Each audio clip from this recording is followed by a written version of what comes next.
And despite mediation by Qatar, Turkey and Saudi Arabia, clashes continue to break out between Pakistan and Afghanistan. There's a timeline of how tensions have been rising between the two neighbors. Between 11th and 19th October 2025, large-scale clashes took place between Afghanistan and Pakistan. They ended in a ceasefire mediated by Qatar, Turkey and Saudi Arabia. On 7th November 2025, fresh clashes broke out at Chaman's bin Boldak border crossing. On 21st February 2026, Pakistan struck Afghanistan, claiming it targeted terror camps. At least 18, including women and children, were killed in the Pakistani strikes. On 26 February, Afghanistan retaliated, hitting Pakistani border posts. Pakistan's Defense Minister Khwaja Asif declared that the country is in an open war with Afghanistan. Bureau Report, DD India. And joining us for more is Ambassador Sushil Kumar Singhal. Ambassador Singhal is a former Indian envoy to Angola and Papua New Guinea. Ambassador, welcome to DD India News Hour. Now, for the benefit of viewers joining us from around the world, what really is happening between Pakistan and the Taliban-ruled Afghanistan? They were allies at one time. They could still get back to how they were, but for the moment, it appears that their relations are not that cordial. What explains this downturn in relations? Oh, well, I think I've said, if I can say in very short, when Taliban got power in 2021, once the US forces left, the Pakistan thought they will be their proxy. And they will be able to solve their internal problems and the border problems with the help of Taliban. And Taliban has not played ball. So Pakistan is not very happy. The thing is, as we know, that the Durand line between the two countries is not acceptable to Afghanistan because they claim that it is imposed. And the real reason is that, this line divide the Pakhtuns on the two sides. So Afghanistan has never accepted that this is a real line. So that's the main cause. And Pakistan, has been always fighting this war and with the non-state actors. It encouraged all the non-state actors, and Taliban is, of course, as we all know, were nurtured and created by Pakistan. Of course, they thought, they will not turn against them, but Taliban branched out into two. That is Afghanistan Taliban and Taliban Pakistan. Right. And that this Taliban Pakistan, they are not happy the way things are happening in Pakistan.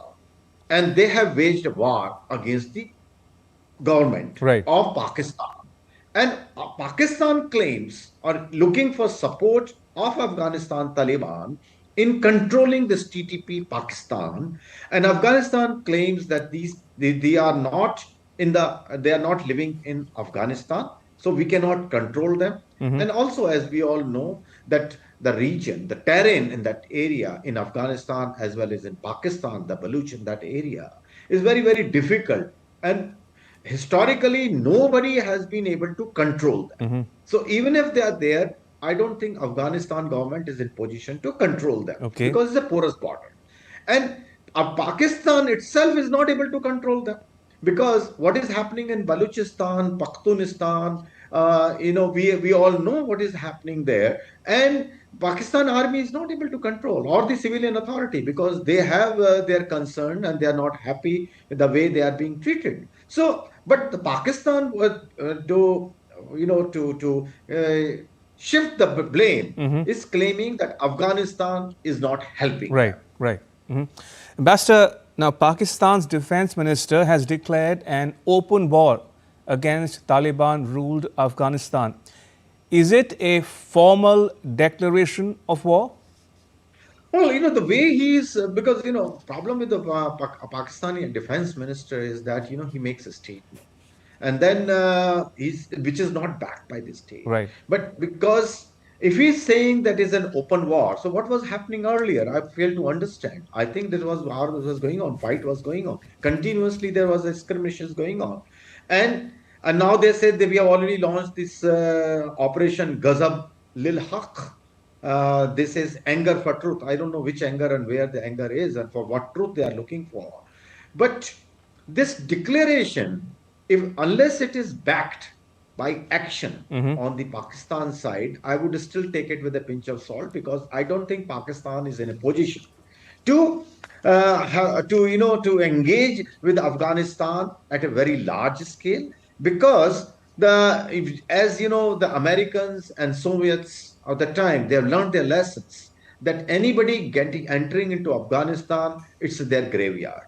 So if the Pakistan tries to enter, they may, keep attacking some from time to time. This kind of attack, like they have done today morning, and earlier also they had, the Air Force went. But sending the ground forces into Afghanistan, I don't think they are they have a capacity or willingness to go Okay, into fair that. enough. But Ambassador, even if one were to assume that the Pakistani minister is speaking only on his behalf, does the declaration itself mean that the October 2025 ceasefire is now officially dead? Oh yes, I completely agree that because that whatever the understanding was, there was no really understanding. What they agreed was, because the condition what the Pakistan wanted Afghanistan to accept, they didn't accept. What Afghanistan wanted, Pakistan didn't accept. So what was a sort of a truce, a ceasefire, truce, whatever you want to call it. But there was no peace. Right. It was just stoppage of the hostilities. So, which has now commenced. So, obviously, that truce is over now. Fair enough. Also, Ambassador, there are reports that of the Taliban downing Pakistani aircraft. What do you reckon? Oh, this Afghanistan side has claimed, has shown some photos, but there is no reaction from the American side, because US, F-16 was supplied by US. So normally they were very, very carefully they watch the end use. And American side so far has not reacted. And what Afghanistan has shown as an evidence, still I would say that it needs some more verification before we can say conclusively that it has really happened.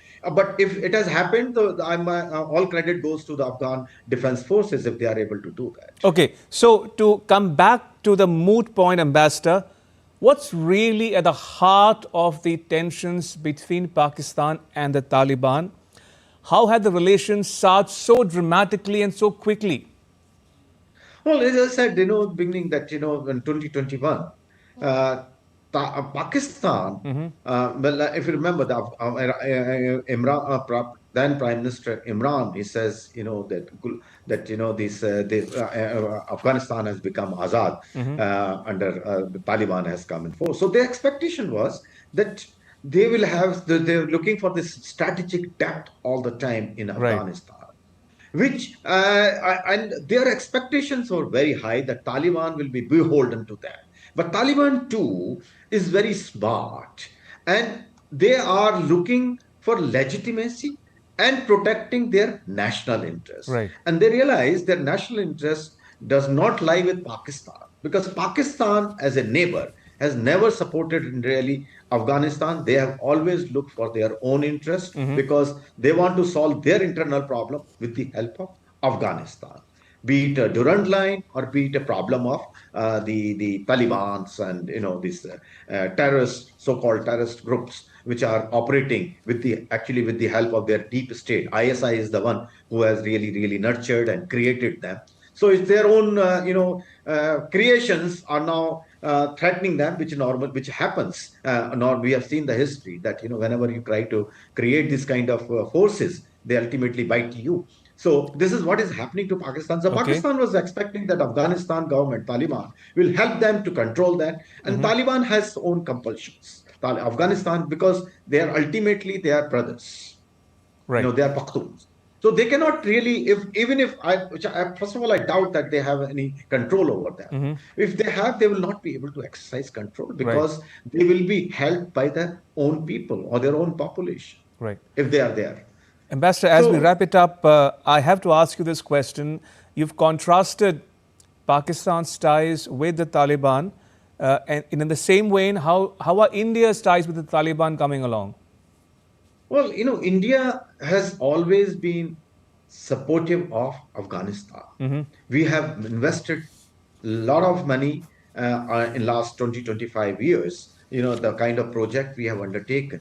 And when the Taliban too came into the power after the Americans left in a hurry, they have realized that keeping good relation with India will be helpful to them because they also, as I said, they are looking for a long term.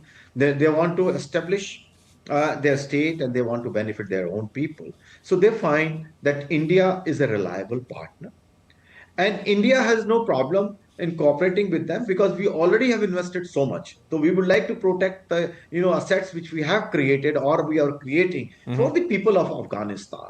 So Afghanistan finds that India has is the real friend of theirs because we have always been helping the countries in global south, including Afghanistan.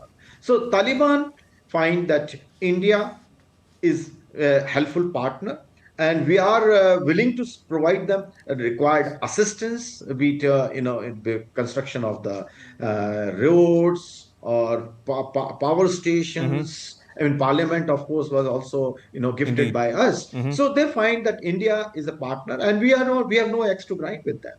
They also know that we have no interest in their internal affairs. That's for them to run. So they find India to be a reliable partner, and India also is willing to help because we have always been helpful to everybody.